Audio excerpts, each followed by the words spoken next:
Good afternoon, ladies and gentlemen, boys and girls, and welcome to the Clackamas County Fair and Canby Rodeo. I am Captain Billy Banjo at your service. I'm a banjo player, I'm a banjo teacher, and I am a student of the banjo. And this is Captain Billy's School of 5-string banjo. So you got any room in your head for some new stuff, you stick around for a while. Now, I always like to start with a history lesson. Musical instruments, where'd they come from? It's a trick question because we don't know where they come from. But that wasn't good enough for me, folks. So I did a little poking around on my own, and I have an example of the earliest known musical instrument. Now this is very, very old and very, very delicate, so I can't be passing it around out there, but I brought it to show to you because this is a history part of the school right here. Oh, that is lovely. I love it. For being so old. Yeah. Now this is called a shtick. Now you see, with this you can bang away on a rock or a tin can or on a tree and you can make some music. But we don't know who invented the first stick. We don't know that. We don't know who invented the first horn or the first guitar or the first piano either. But we do know who popularized the very first 5-string banjo. We know that. But where did the banjo itself come from? Well, sir, the banjo came into the southern United States right along with the slave trade. Our founding father and third president of the United States, Thomas Jefferson, he wrote a book in 1785, and that book was called Notes on the State of Virginia.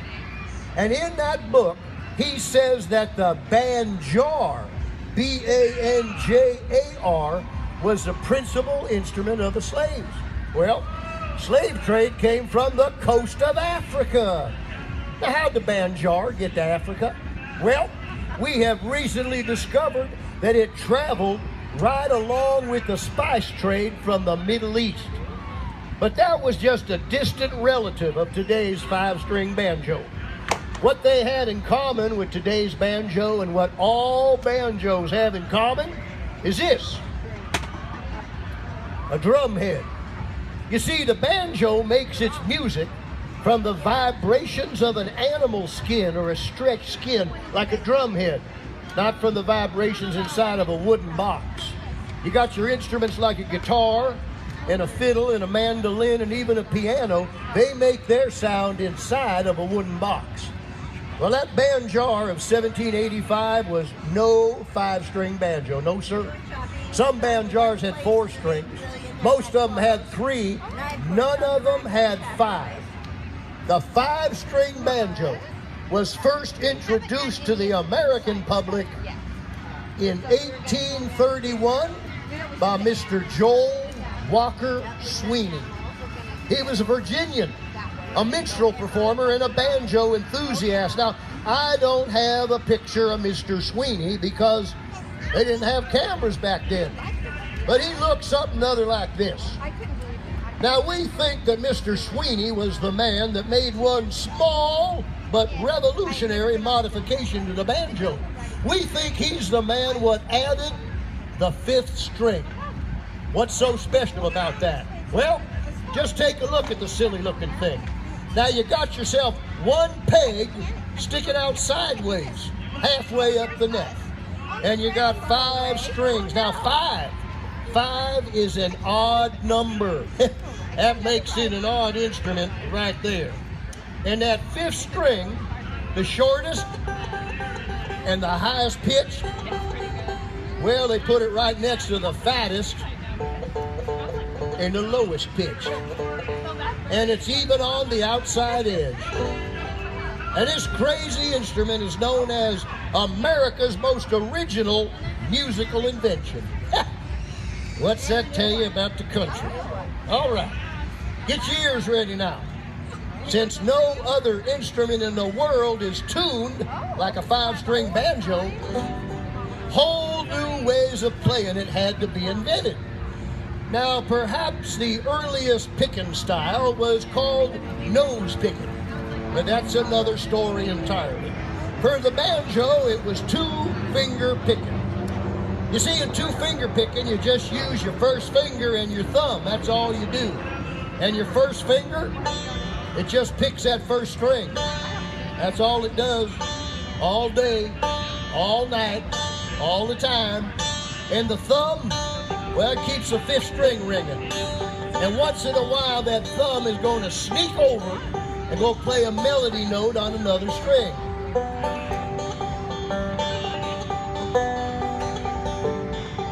That there is two-finger picking. Now here's an old song called Hard Ain't It Hard, two-finger style.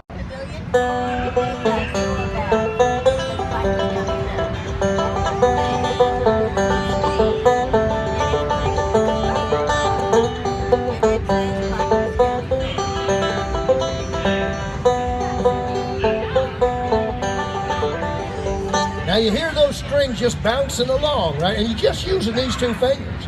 Now here's another two-finger song called Groundhog, and listen to see if you can't hear them two fingers.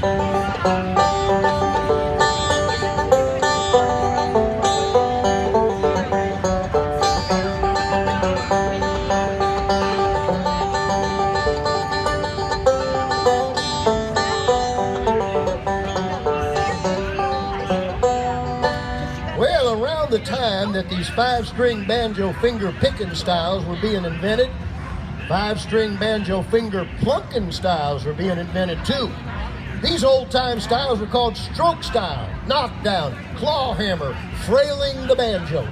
You see, where in picking a banjo you pick up on the strings, claw hammer banjo you hit down on the strings.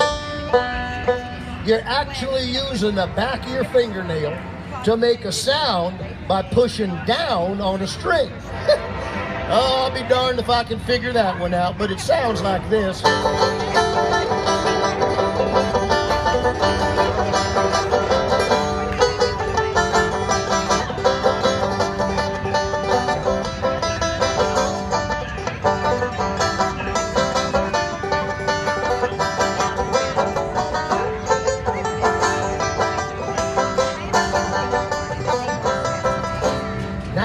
Let's compare those two styles of picking and plunking with a song that we are already familiar with. You see, that's more and more like school all the time, ain't it?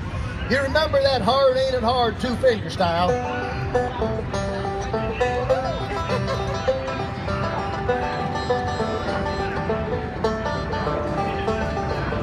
Well, here's that same song, claw hammer style.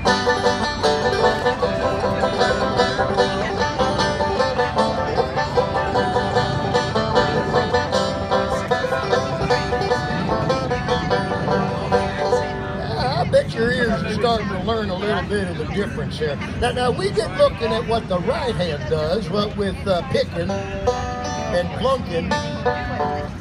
But what about the left hand? I mean, you must have noticed it takes two hands to handle a banjo, and that left hand does a lot more than just hold up the neck.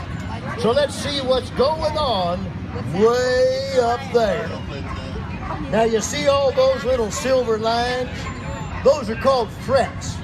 Now, if you're not anywhere near a fret and you pick or you plunk a string, they say the string is open. It's open because you ain't stopping it from vibrating its whole length, all the way from the nut up here to the bridge down there. Now, that is the lowest note that string can make. That is the note you tune it to. But you take your finger, you press down just behind the fret, and that note goes up in tone.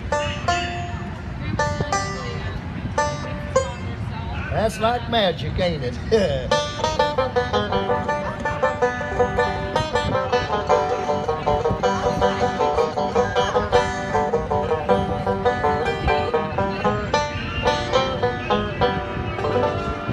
So one of the main things your left hand does is press down on a string to make a note. But wait now, there's more. There's more.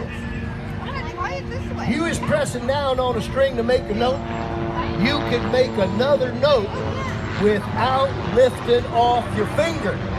What you do is you kind of slide your finger along that string until you get to that next note you want.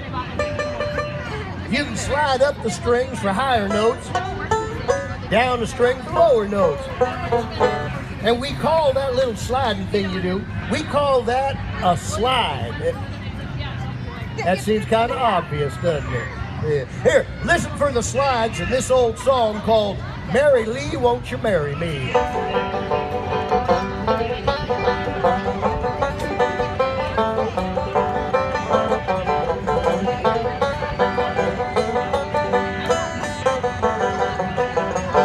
So you got pushing down on a string to make a note and sliding on a string to make a note, but wait, there's more.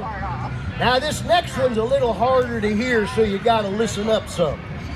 Another way that you can make a note with your left hand is to bang your fingertip down so hard on a string, it makes a note.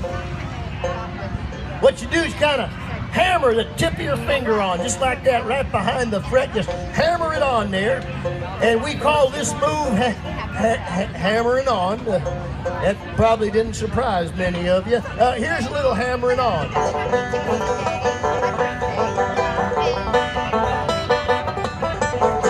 So you got pushing down on a string to make a note, sliding on a string to make a note, hammering on a string to make a note, but wait. There's more. Another way that you can make music with your left hand is by pulling your finger off instead of lifting your finger off. Look here. Lift, pull. Lift, pull. Lift, pull. And I like to call that move reverse post hammering on finger removaling technique. But they call it pulling off on a string, go figure. So when it comes to making music with your left hand, you got pressing down on a string to make a note, sliding on a string to make a note, hammering on a string to make a note, and pulling off on a string to make a note. And we have Mr. Pete Seeger to thank for coming up with those terms of hammering on and pulling off. All right.